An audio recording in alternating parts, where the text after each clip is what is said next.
আসসালামু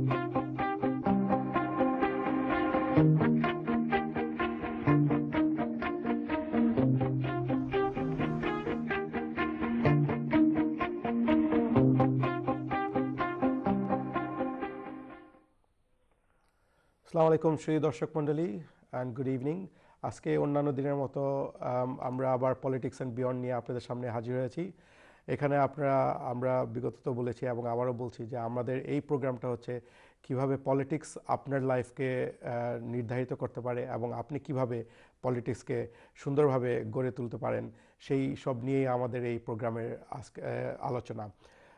অন্যান্য দিনের মতো আজকেও আমাদের এই প্রোগ্রামে একজন মেয়র ক্যান্ডিডেট আছেন, তবে মেয়র ক্যান্ডিডেট যিনি আছেন আজকে তিনি বাংলা বলতে পারেন না, তাই আমরা পুরো প্রোগ্রামটাই মোটামুটি ইংলিশে করে যাব, যদিও আমি সাম আপ করব বাংলাতে এবং কিছু কিছু ইঙ্গিত দিব যে কি বলে গেল, কি বলে না গেল, কি করতে পারবে না পারবে সে সম্বন্ধে আমি কিছু সাম আপ করে যাব। বাট মোটামুটি আমরা পুরো প্রোগ্রামটাই আজকে ইংলিশের মাধ্যমেই করব। আমাদের সাথে যিনি আছেন তিনি হচ্ছে নেইবারিং বড় হ্যাকনি কাউন্সিলের মেয়র ক্যান্ডিডেট এবং সে ইন্ডিপেন্ডেন্ট ক্যান্ডিডেট এবং তিনি আমাদের সাথে এখানে আছেন। তো ওনার নাম হচ্ছে মুস্তাফা কোরেল। আসসালামু আলাইকুম Mustafa, how are you? Alaikum salam. I'm well. How are you? I'm fine. Thank you for coming to our show. Thank you for having us on. Thank you. এবং ওনার সাথে আছেন মুস্তাফার সাথে ওনার press captain Kira Bar. Hi Kira, thank you for coming along. Our pleasure. Really appreciate your presence. No problem. সুধী দর্শক মণ্ডলী, আমরা main প্রোগ্রামে যাওয়ার আগে আমি আমাদের আগের প্রোগ্রামের যেই কুইজ ছিল সেই কুইজের ড্র করব এখন। কুইজটা ছিল হচ্ছে when was the Liberal Democratic Party created? এটার উত্তর হচ্ছে 1988। শুনেও অবাক লাগে যে এত বড় একটা পার্টি মাত্র 1988-এ এটার জন্ম। I'll now ask Mustafa to draw one of the winners. Okay, thank you. There we go. Okay, Mesbah Khan, you are the winner. And he's from Whitechapel. Okay, brilliant. Thank you.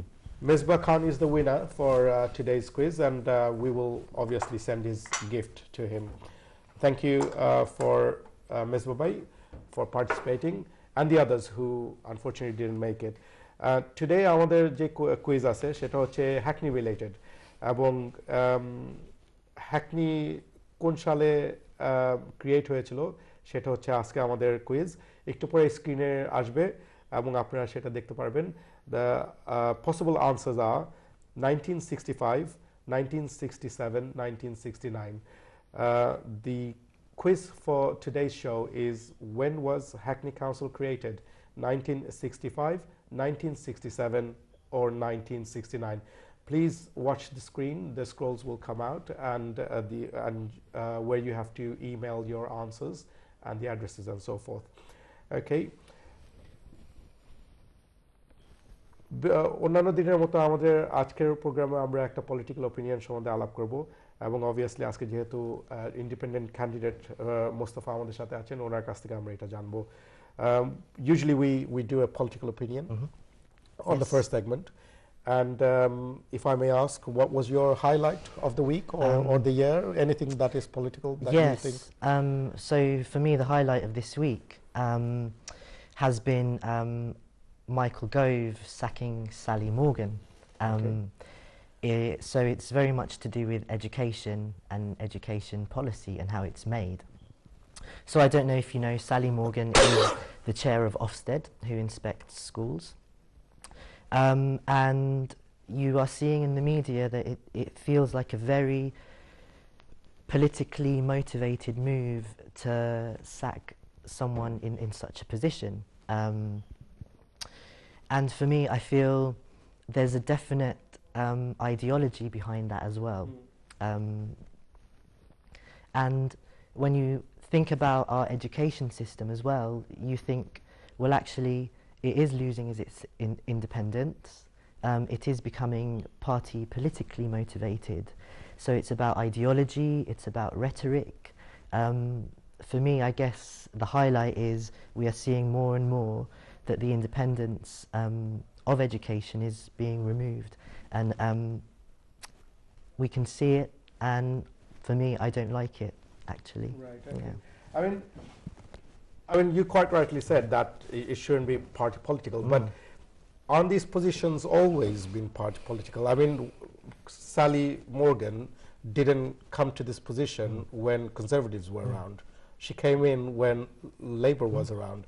So obviously, Labour did not choose a Conservative or a Liberal Democrat to the post. Of course. So does it really matter if Sally Morgan leaves? I mean, as long as another person who is just as credible could take on? I think that's the thing, because credibility shouldn't come with which party you support.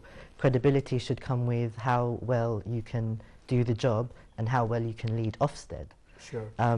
And you're right, Sally Morgan did come in when Labour was in, but it's been like this forever, so we have an opportunity now. Actually, Michael Gove has an opportunity now to say, you all thought that I was going to put someone in who supports the Conservatives. Well, actually, we're going to put someone who's truly independent. So this is an opportunity for him to say, we're changing how we do things. Okay. Am I an optimist about that? Yes, I am.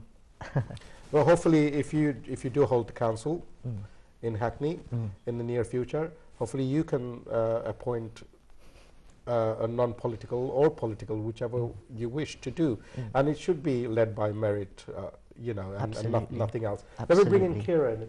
Kira, as most of us said, you know, these positions should not be politicized. Absolutely. And as I've mentioned, that, you know, Baroness Morgan is a Labour peer. She was appointed during the Labour time. But at the same time, if you look at the government structure at the moment, all the select committees are pretty much Labour. If you look at the Immigration Select Committee, that's Keith Vaz, a Labour. Yeah. If you look at the Public Spending Committee, that's Margaret Hodge, who's a Labour. So having one Conservative, even if they put a Conservative in there, what is so wrong about it then? Well, it kind of sets a precedent. I mean, the problem would be is where does it stop? You know, you have Ofsted, which is, you know, it's supposed to be independent, supposed to be looking after the needs of education here, kids at the end of the day. And it's becoming a tool of central government instead.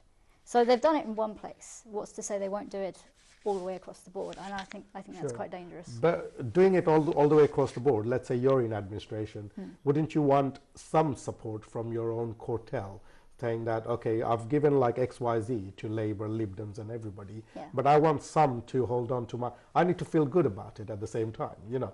If you look at it like in your own little neighbour, and you're setting up a project and you've given something to John Doe and Jack Dash and whoever is there. But at the same time, your family member will say, hold on a minute, you know, can you not give me, I'm just as good as them, you know, can you not give me a bit of responsibility? Am I not capable of doing it? But then it comes down to merit again, you know, is your family member the best person for the job, or is it? But if they are, then why not? If they are. But if because Labour did it. During Labour's time, I didn't see any select committees having a Conservative chair.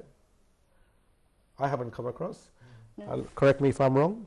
But, you know, Conservatives led, well, Lib Dems are there too. We really don't know who's going to come in yet. But, you know, it might be a Lib Dem peer or a Lib Dem activist or an MP coming into this Ofsted post.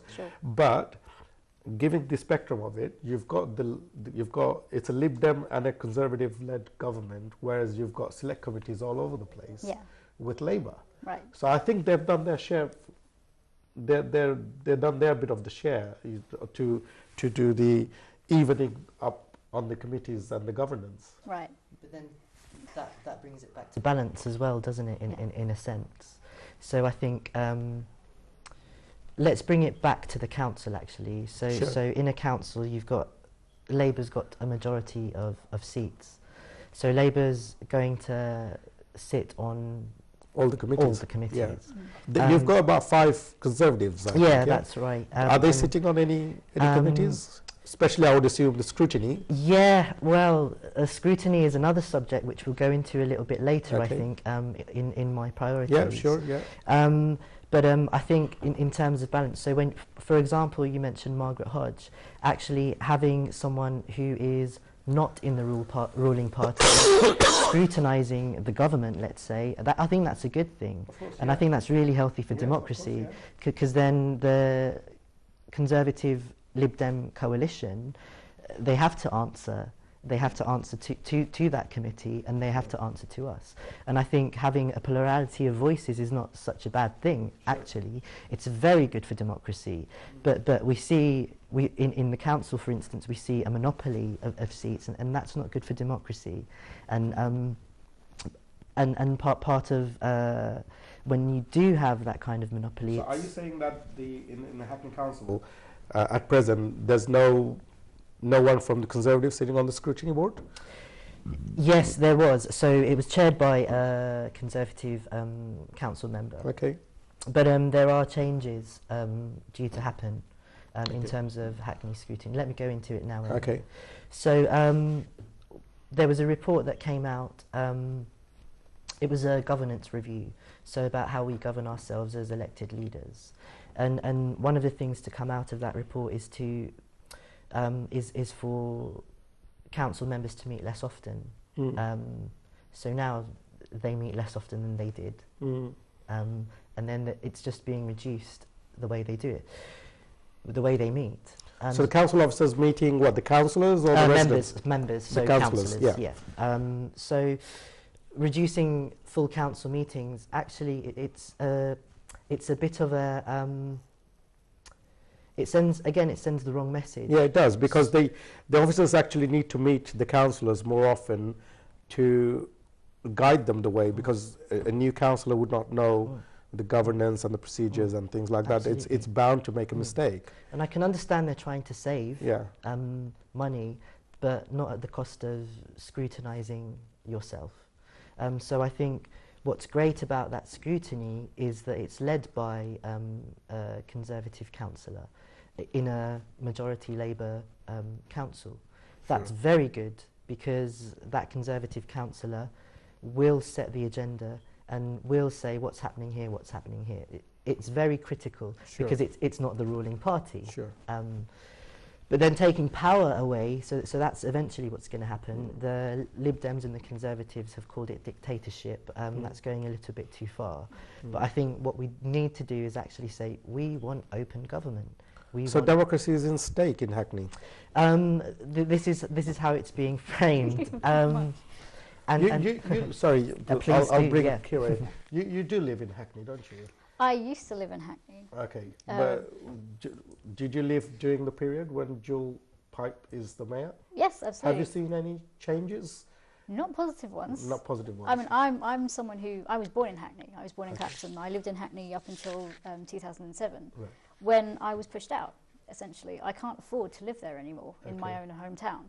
I've not seen any particularly amazing, wonderful changes. I'm just seeing my wonderful borough going downhill, cuts all the time, and rates going higher. I mean, I know you don't live there, but picture yourself as a resident, and what Mustafa is saying, that the officers are taken away not to have more time with the councillors. Yes. Then surely they'll be doing work for the residents. So would you not be more happy if you were a resident? No, I want to see change. I want to see my voice heard, and I want to see action as a result of that. And if people are meeting less often, how am I supposed to get my voice there? How are these issues supposed to be discussed, and how are actions putting into place? It's not happening. Sure. Let's use another example. Yeah. So back in We're slightly coming out of Michael Gove's area. I know, your we are. political Yes, we are. opinion. My Yes. Yeah. Democracy Yeah. Yes. I think in full council meetings, let's finish up on that. Yeah, so sure. Full council meetings. Yeah. That's where councillors represent their ward. Yeah, of course, yes. And it's a bit disrespectful saying we're going to reduce meetings and your councillors are going to meet less than they do now. So it's less voice. Less in total. voice, absolutely. And last year, in fact, in February, what I did together with Hackney First was we produced a report about attendance to these full council meetings. And our discoveries were really stark. There were a lot of councillors that didn't attend and that didn't send apologies. And we're doing a review again this year, so a year on, and we can now see that because of that report, because they were held to account of not attending these meetings, it's turned around, you know, they are attending now, they are representing. That's what you're supposed to be doing. Exactly. Exactly. Coming back to Michael Gove. Yes. I mean, if you had a student, let's say your niece or your, like I have my kids in the school, for me, it really doesn't matter who's on the top, because at the bottom, I'm always connecting with my head teacher, with my liaison officer. That's where I think my bit counts, because that's where I'm engaged. Yeah. So does it really matter if whoever comes in on the top? And one of the other things that Michael Gove is trying to do, if I'm not wrong, that he's trying to bring the public school to the level of a private school. That should be a better thing, isn't it? Please go ahead. We were discussing this earlier, Yeah. so yeah, no, Mustafa has so the way I see it actually, the way I see it is that in schooling, having private schooling system and a public schooling system, it's very divisive. And whilst the standards of private schools are very high, you have to look at why standards are perceived to be low. So it's all this political rhetoric that we're being fed as well. So the majority of teachers, of head teachers, teaching assistants, support workers, the majority of them are excellent at what they do. And you can see schools, for instance, in Hackney that used to struggle as well, improving, because it's because of ethos that these schools instill into their own staff and their own students. And it's very important that central government doesn't keep making these reforms based on what? I don't know. It makes me so cross that teachers get vilified all the time. Michael Gove keeps coming out and saying, pretty much saying they're not very good. Because you can tell they're not very good because our standards are falling. Yeah, at the same time, I mean, he's saying that they're not good, but I don't think he can do much about it, because you probably know it because you're a candidate, that the local government, which is the council, has more authority over education system locally than national has over any school. Hackney is a little bit different in that we've got quite a lot of academies there. Okay. So academies are independent, or supposed to be independent. And so academies aren't under the control of the local education authority. In Hackney, which is the Hackney Learning We Trust. are getting quite a number of them in around Tower Hamlets too. And to be honest with you, a lot of people are flooding into those schools, because I think they're feeling that there's more competition if there are academies, and then there will be more resources and the education will be much better because they're competing to each other. Do you not think that's a good thing, having academies and competing each other? competing, but to what levels? I mean, what are they competing for? Is it grades? Is it quality of education? Is it extracurricular activities? What are they competing for? And I think that's quite upsetting, really. It shouldn't be about competitiveness. It should be about raising standards everywhere and making sure every child, regardless of what school they go to, gets an amazing standard of education. And you shouldn't have all this, it's almost corporate in that way. It's not a business, it's a service. And it's, it doesn't work if it's competitive, against each other. I think that's quite a dangerous place to be. In Tower Hamlets, what we see is that most of the parents, they tend to take their kids to Redbridge because the education is much better over there. Yeah. So Michael Gove can't stop that. Prime Minister can't stop that. The mayor of this council can't stop that. It's on individual preference. They're moving houses, they're moving their lives into Redbridge for the better education. Do you have that problem in Hackney? No, not at all. You don't. So your education is quite good. Yeah, it's because of the academies.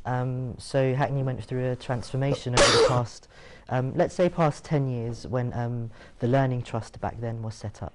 So the Learning Trust was set up to run the education provision for Hackney. And so over those 10 years, education has been improving in Hackney. Not fast enough, but it has been improving. And with the setup of academies, so we've got one of the country's best academy in the borough as well, Mossbourne Academy. They raise standards, and they have the freedom to raise the standards outside of the local education authority because they are academies, so they're answerable to central government. And I think academies have definitely do attract parents from Hackney. So now they won't send their children to schools outside of Hackney, which is great, keeping it local.